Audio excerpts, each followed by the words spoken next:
கொஞ்சம் நிலவு கொஞ்சம் நெருப்பு ஒன்றாய் சேர்த்தால் எந்த தேகம் கொஞ்சம் மஞ்சள் கொஞ்சம் அமுதம் ஒன்றாக சேர்த்தால் எந்த கண்கள் கொஞ்சம் மிருகம் கொஞ்சம் கடவுள் ஒன்றாய் சேர்த்தால் எந்த நெஞ்சம் சந்திரலேகா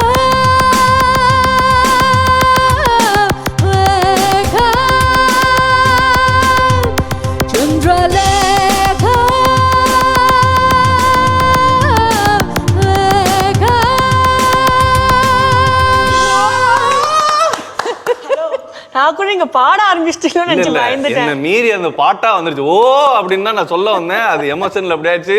எப்படி இருக்கீங்க? நல்லா இருக்கேன். நீங்க எப்படி இருக்கீங்க? அண்ட் எல்லா சன் டிவி நேயர்களுக்கும் வணக்கம். பா அது நிச்சயமா குயில் மாதிரியே இருக்குல்ல உங்க பேசுறது. குயில் கொஞ்சம் எமோஷனல் ஆன மாதிரி இருந்தது இல்ல? ஆமா, இன்னும் கொஞ்சம் எமோஷன் ஆகணும் அப்படின்னு எனக்கு ஒரு ஆசை. என்ன மாதிரி எமோஷன்? இல்ல குயிலுக்குள்ள குயிலுக்கே தெரியாம நிறைய டேலண்ட்ஸ்லாம் இருக்கும். அது வந்துட்டு எதுக்கு அடிக்கடிக்கு வெளியில விடணும்னு சொல்லிட்டு அவங்க கொஞ்சம் கட்டுப்படுத்தி வச்சிருப்பாங்க. அதெல்லாம் இன்னைக்கு நாங்க வச்சு வெளியில எடுக்க போறோம். இந்த பாட்டு வந்தப்போ அது இங்கிலீஷ் பாட்டுன்னு தான் ரொம்ப நாளா நினைச்சுக்கிட்டு இருந்தேன் நான். அப்புறம் தான் சொல்றாங்க அது இந்த படத்துல அந்த பாட்டு உங்களுக்கும் பிடிச்சிருக்கு அப்படின்னு நினைக்கும் போது எனக்கு வாட்டர் சிங்க் அப்படிங்கிற மாதிரி இருந்தது. ஃப்ரீயாவே ஒரு கான்செர்ட்டுக்குள்ள நம்ம நுழைஞ்சிருக்கிறோம்னு நினைக்கும் போது இன்னும் ரொம்ப பெருமையா இருக்கு. ஓகே, காசு கொடுக்க வேண்டாம், நம்மளுக்கு காசு கொடுத்து ஒரு கான்செர்ட் பார்க்க வைக்கிறாங்க. ரொம்பவே ஹாப்பியாக இருக்குது. பட் வந்துட்டு நம்ம ஃபர்ஸ்ட்லேருந்து ஆரம்பிக்கணும்னா உங்களோட ஃபிலிம் ஜேர்னி ஸ்டார்ட் ஆனது நம்ம டி இமான் சார்னால தான். ஸோ வந்துட்டு அந்த ஒரு ஃபர்ஸ்ட் கால் வந்த ஒரு மொமெண்ட் இருந்திருக்கும்ல உங்களுக்கு, ஓகே வாங்க ஆடிஷனாக இருக்கட்டும் இல்லாட்டி வந்துட்டு ட்ரையலாக இருக்கட்டும், அது உங்களுக்கு எப்படி இருந்துச்சு? சின்ன வயசுலேருந்து ரொம்ப மியூசிக்கில் எனக்கு ரொம்ப இன்ட்ரெஸ்ட் ஜாஸ்தி. இப்போ வரைக்குமே உங்களுக்கு சின்ன வயசு மாதிரி தானே இருக்கு. ஓ மை காட்,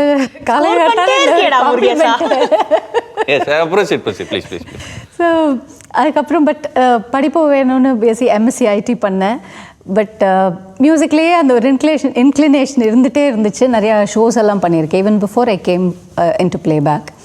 அப்புறம் இமான் சார் வந்து என்ன ஒரு ஷோவில் பார்த்துட்டு தான் எனக்கு ஃபஸ்ட்டு வாய்ப்பு, ஃபஸ்ட்டு ஜிங்கிள் தான் ஜிங்கிள்ஸ் நிறையா அவருக்கு பாப்புலர் ஜிங்கிள்ஸ்லாம் நிறையா அவரோட நான் ஒர்க் பண்ணியிருக்கேன். எனக்கு அங்கே இமான் சாரோட ஸ்டுடியோ வந்து ஒரு பெரிய ஒரு லேர்னிங் கர்வ் ஆக்சுவலி. முன்னாடியெல்லாம் ஒரு மெலடி சாங்ஸ் இப்படி தான் பாடுவேன் நான், வேறு மாதிரியான ஜான்ரு இந்த மாதிரிலாம் நான் ஐயோ இது வேணாம், இது நம்மளுக்கு செட் ஆகாது, இப்படி இந்த மாதிரி ஒரு எனக்குள்ளே இருந்த ஒரு மித்தை பிரேக் பண்ணது இமான் சார் தான். அதுக்கப்புறம் நிறையா நாங்கள் ஃபஸ்ட்டு வந்து எனக்கு மருதமலை படத்தில் அர்ஜுன் சார் அவங்களோட படத்தில் ஒரு ட்ராக் தான் ஃபஸ்ட்டு பாடுறதுக்கு போனேன். அப்புறம் ட்ராக்கே வந்து உங்களுதே ஃபைனல் ஆயிடுச்சுமா அப்படின்னாரு. அது that was a melody song. After which we tried நிறையா இந்த ஜிங்கிள்ஸில் நான் நிறைய வேறு ஜான்ரெலாம் ட்ரை பண்ணி பார்க்குறச்சு எனக்கு ஒரு பெரிய பிக்கஸ்ட் பிரேக். இன்றைக்குமே வந்து எந்த ஷோ போனாலுமே என்னை பாட சொல்கிற ஒரு சாங் வந்து வாடா வாடா பையா. என்னோடய கெரியர்லேயே ரொம்ப ஒரு ஸ்பெஷலான ஒரு சாங். பட் இது எப்படி நடந்தது அப்படின்னா, அதுக்கு முன்னாடி 5ஆம் படைன்னு ஒரு படத்தில் சுந்தர் சி சாரோட படம், சிம்ரன் மேம் அவங்களோட ஒரு ரீஎன்ட்ரி சாங் மாதிரி. பேசிக்கலி அவங்க ஒரு பிரேக் எடுத்து அதுக்கப்புறமா திருப்பி அந்த படத்தில் தான் ஒரு வில்லியாக ஒரு இது மாதிரி அதுக்கு ஒரு சாங் பண்ணேன். அது பெரிய அளவில் ரீச் ஆகும். மியூசிக் சர்க்கிளில் எனக்கு நிறையா காம்ப்ளிமெண்ட்ஸ் அது வாங்கி கொடுத்த ஒரு சாங்.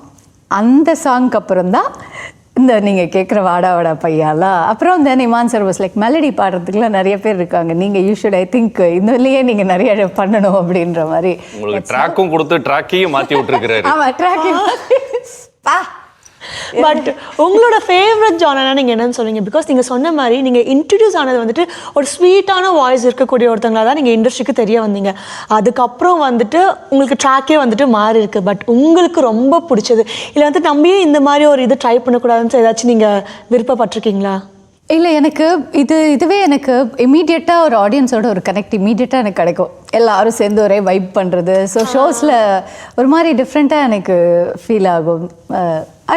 ரெண்டுமே I prefer both melody and இதில் ஒரு வேற மாதிரியான ஒரு கனெக்ட் கிடைக்கும். நாம ஏன் அந்த பாடலை இப்போ அவங்கள பாட சொல்லி கேட்கக்கூடாது? பாட்டு கேட்கறவங்க அங்க ஆடுவாங்க, உட்கார்ந்துகிட்டே நான் ஆடுறேன், நான் அதுல கொஞ்சம் டேலண்டட். உட்கார்ந்துட்டே ஆடுவேன். டேலண்ட் நான் பார்த்தது இல்லை. நீங்க பாடும்போது கொஞ்சம் மெய் மறந்து போயிட்டீங்க. லைட்டா அந்த பக்கம் பாத்தீங்கன்னா இப்படி ஓகே இருப்பாரு ஓகே இப்போ எங்களுக்காக இன்னும் வைப் பண்ற மாதிரி அந்த பாட்டு டி இமான் அவர்களுடைய இசையில கம் ஆன் காய்ஸ் கச்சேரியை ஸ்டார்ட் பண்ணிடுவோம். வாட வாட பையா என் வாசல் வந்து போயா, வாசல் தாண்டி வந்து என் வாசம் வாங்கி போயா, ராத்திரியின் நோவல் நீ நட்சத்திர தூவ, நீ நடமாடும் காம கோவில், நீ ஆடை கட்டும் மேப்பிள் என் ஆசைகளின் சாம்பிள், நான் விளையாடும் காதல் ஊஞ்சல், நீ போடு போடு சக்க பாடு என பொத்திக்கொள்ளி தேகத்தோடு, அடவாட வாஸ்கல் நேரத்தோடு வாட பொய்யா. அதுதான் நான் எக்ஸ்பெக்ட் பண்ணேன். அந்த கடைசியில அந்த ஏ வாடா பையா அப்படி சொல்லுவாங்க. ஆனா நிச்சயமா சங்கர், எனக்கு வந்துட்டு சின்ன வயசுல இருந்து எனக்கு வாழ்க்கையில ஒரே ஒரு ஆசை தான், நான் கல்யாணம் பண்ணிக்கிட்டா ஒரு நல்ல சிங்கரை தான் கல்யாணம் பண்ணிக்கணும்னு ஆசைப்பட்டேன். இப்போ எதுக்கு இது? எனக்கு தான் கல்யாணம் ஆயிடுச்சே. நான் என்ன சொல்றேன், அப்புறம் எதுக்கு இந்த ஃபீலிங்கு? விட்டுருமா விட்டுரு. இப்போ சம்பந்தமே இல்லாம எதுக்கு இதை சொல்ல? இல்ல நான் எதுக்கு நான் வந்துட்டு இவ்வளவு அழகா பாட்டு பாடும்போது ச்சே எவ்வளவு கஷ்டமா இருக்கு தெரியுமா? இன்னொன்னு சொல்லட்டுமா, அவங்களுக்கும் கல்யாணம் ஆயிருச்சு, விட்டுருங்க. எதுக்கு நீங்க இந்த ஆசைப்படுறீங்க? எவ்வளவு அழகா ஒரு பாட்டு பாடி இருக்கிறாங்க. ஆடாடா அந்த பாட்டு இன்னைக்கும் எல்லா கான்சர்ட்ல எல்லா கச்சேரியிலயும் இந்த வைபிங் இருக்கும்ல. ஆமா, ஏதாவது மறக்க முடியாத எக்ஸ்பீரியன்ஸ் ஏதாவது இருக்கா? எனக்கு ட்ரிவாண்ட்ரம் வந்து அப்போ இனிஷியலாக இது ரிலீஸ் ஆனவுட்டு ரொம்ப ஃபேமஸ் ஆச்சு அப்படின்னு கேள்விப்பட்டேன். எனக்கு அப்போ தெரியாது. அப்புறம் சிங்கர் ஸ்ரீனி சார் தான் சொன்னார், உன் பாட்டு 2 வாட்டி 3 வாட்டிலாம் போடுறாங்க தெரியுமா ஒரு கச்சேரியில்.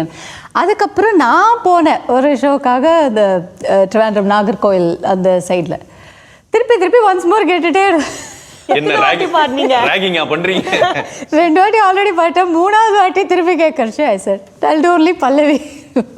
ஸோ அந்த அளவு அது அவ்வளோ ரீச் ஆச்சுங்கிறது எனக்கு அப்போ தான் அதோட I felt very nice, very ரொம்ப சந்தோஷமா இருந்துச்சு. சரி, இப்போ நீங்க பாடின பாட்டு இவ்வளோ பேர் ஒன்ஸ் மோர் கேட்டு இது பண்ணிட்டு இருக்காங்க. உங்களோட ஃபேவரட் சாங்ஸ்லாம் ஏதாவது இருக்கும் இல்லையா? நிறைய இருக்கு. அது மாதிரி ஏதாவது என்னென்ன பாட்டெல்லாம் எனக்கு சொல்லுங்க. என்ன ஜான்ரா பிடிக்கும், ஏன் பிடிக்கும், என்ன விஷயம் நீங்க வைப் பண்றது?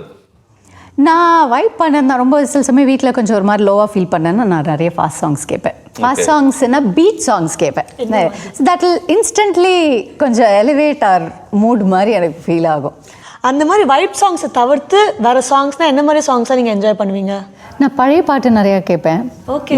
சுஷீலா மேம், இந்த எல்ஆர் ஈஸ்வரி மேம், இன்ஃபேக்ட் எல்ஆர் ஈஸ்வரி மேமோட ஒரு ஷோவே நம்ம பண்ணோம்.